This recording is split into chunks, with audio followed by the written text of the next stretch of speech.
In the quiet, shadow-draped woods of northern Virginia, where the trees seem to whisper secrets and the air grows thick with mystery as dusk falls, a chilling legend has taken root.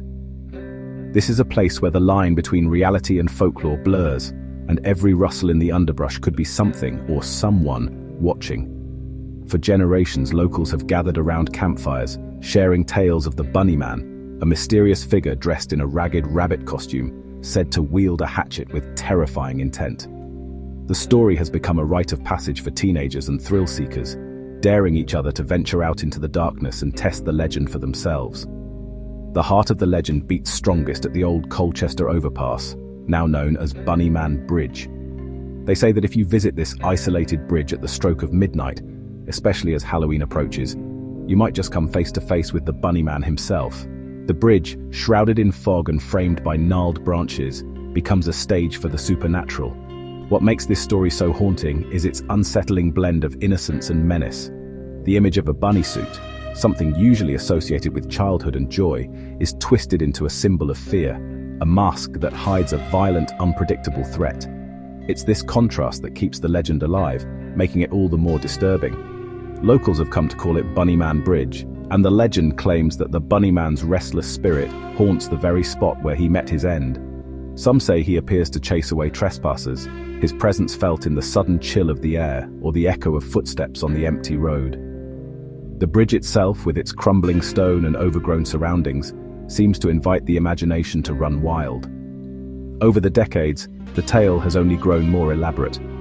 Some versions claim the Bunnyman was once an escaped patient from a nearby asylum, driven mad by years of isolation and torment. Others insist he was a local man, pushed to the brink by tragedy or betrayal, who now seeks revenge on anyone who dares cross his path. Newspaper clippings and whispered rumors have only added fuel to the fire, blurring the line between fact and fiction. The most chilling versions of the legend claim that the Bunnyman's rage knew no bounds, that he would hang his unfortunate victims from the bridge as a gruesome warning to others.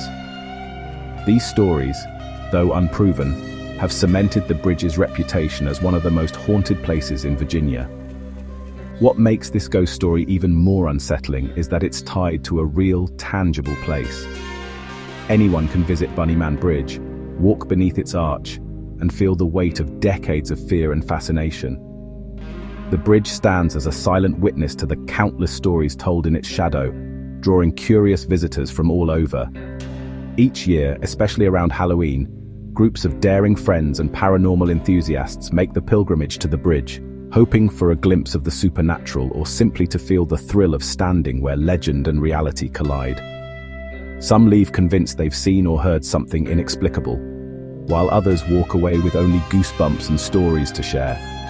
As we dig deeper into the shadows of Bunnyman Bridge, we'll uncover the real events and strange encounters that sparked one of Virginia's most enduring and spine-tingling urban legends. The Bunnyman legend didn't begin with whispers of ghosts or tales of the supernatural. Instead, it started with a night so real and so terrifying that it would haunt the small town of Burke, Virginia, for decades to come.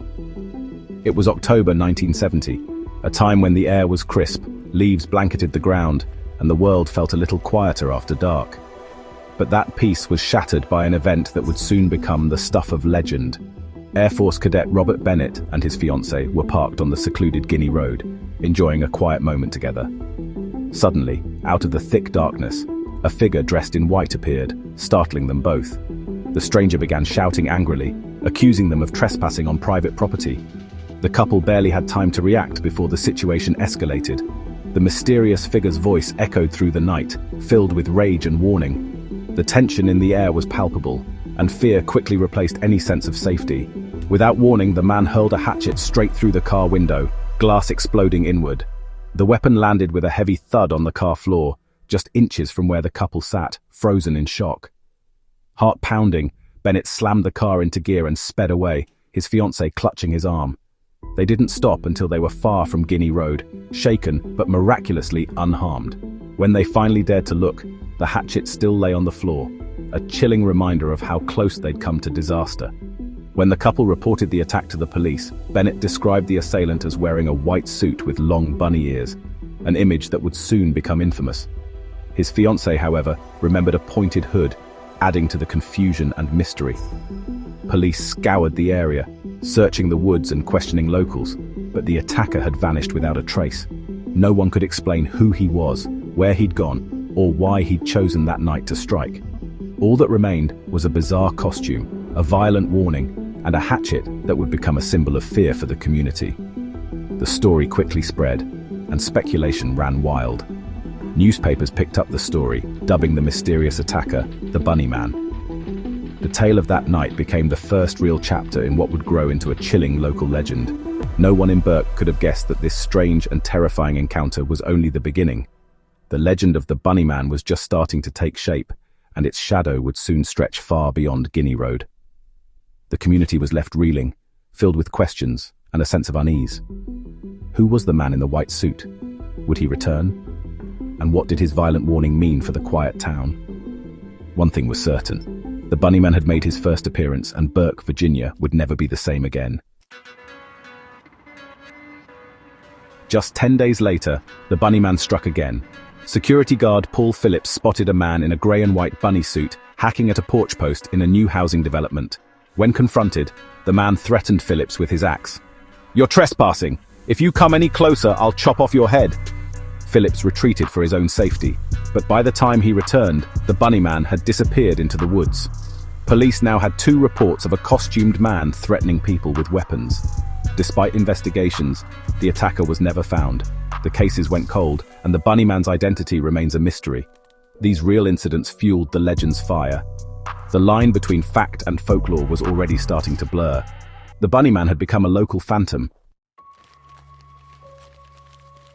After the bizarre incidents of 1970, the story of the so-called Bunnyman began to spread like wildfire throughout the region.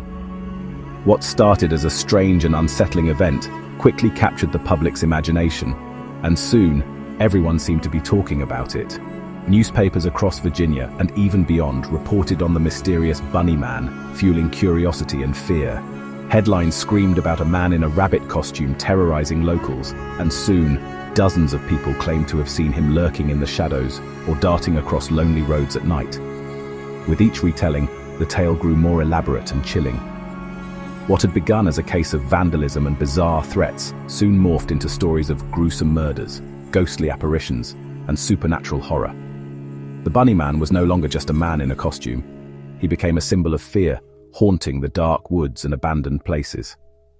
By 1973, the legend had taken on a life of its own. Folklore students from local universities began collecting versions of the story, and within just a few years, they had documented over 50 different accounts. Some versions now described the Bunnyman as a vengeful killer, while others painted him as a restless spirit doomed to wander the forests forever. The legend continued to evolve. The image of a man in a bunny suit transformed into something far more sinister, a monstrous figure said to stalk the woods, waiting for unsuspecting victims. The line between fact and fiction blurred, and the Bunnyman became a creature of pure nightmare. Around campfires and in darkened rooms, people whispered the story to each other, each time adding new details and embellishments. This is how urban legends are born, real events twisted and reshaped by fear, imagination, and the thrill of the unknown, until they become something far scarier than the truth. The Bunnyman was no longer just a disgruntled local. He had become a ghostly figure of terror, a shadowy presence said to haunt the edges of the community. People began to avoid certain places at night, and parents warned their children to stay away from the woods. Over time, the truth of what really happened faded into the background, replaced by a myth that gripped the community's imagination. The original events were almost forgotten, overshadowed by the chilling legend that had taken root. The bridge where the first sightings occurred became the heart of the legend. It was said that if you visited at midnight, you might catch a glimpse of the Bunnyman himself, waiting in the darkness. The Bunnyman's story grew larger than any single event or person. It became a shared tale, woven into the fabric of local culture, marked on maps and whispered about in schools and homes. And so, a new chapter in Virginia folklore began, one where the line between reality and legend is forever blurred, and the Bunnyman continues to haunt the imagination of all who hear his story. In 1999, the Bunnyman legend took a darker turn online. A website posted a detailed, fictional backstory. Douglas J. Griffon, an escaped asylum inmate from 1904, haunted the bridge after a murderous rampage. The story claimed Griffon killed teens and was struck by a train, his ghost returning every Halloween. With specific names and dates, it sounded convincing, but none of it was true. Local historians found no record of Griffon, no asylum, and no murders. The tale was pure invention, but it spread quickly online. This version became the most popular, overshadowing the real events. The internet had given the Bunnyman a new, terrifying identity. Fiction had become folklore. At the center of the legend is the real Colchester Overpass, now known as Bunnyman Bridge. Its eerie, isolated setting made it the perfect backdrop for ghost stories. As the legend grew, the bridge became a magnet for thrill seekers, especially around Halloween. Visiting the bridge at midnight became a rite of passage for local teens. The crowds grew so large that police had to restrict access every October. Residents grew frustrated with the chaos, but the legend only grew stronger. The bridge transformed from a quiet overpass to a legendary landmark.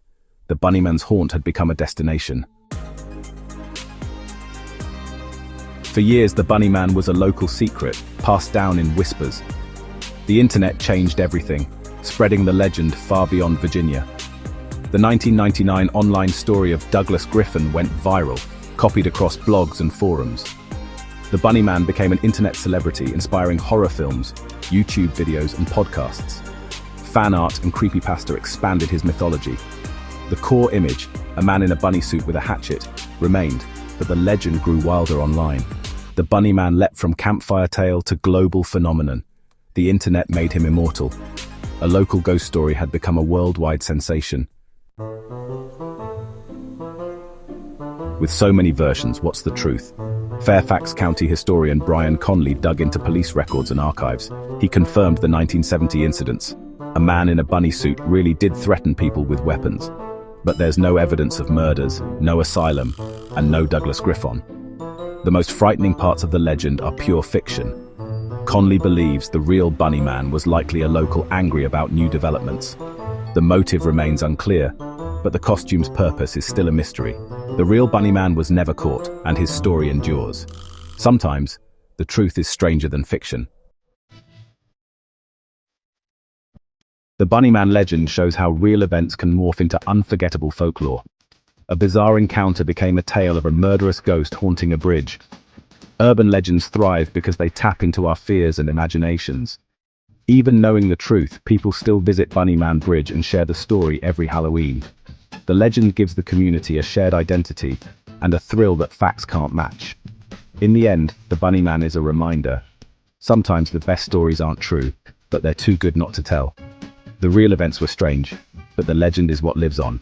And that's the real magic of a good ghost story.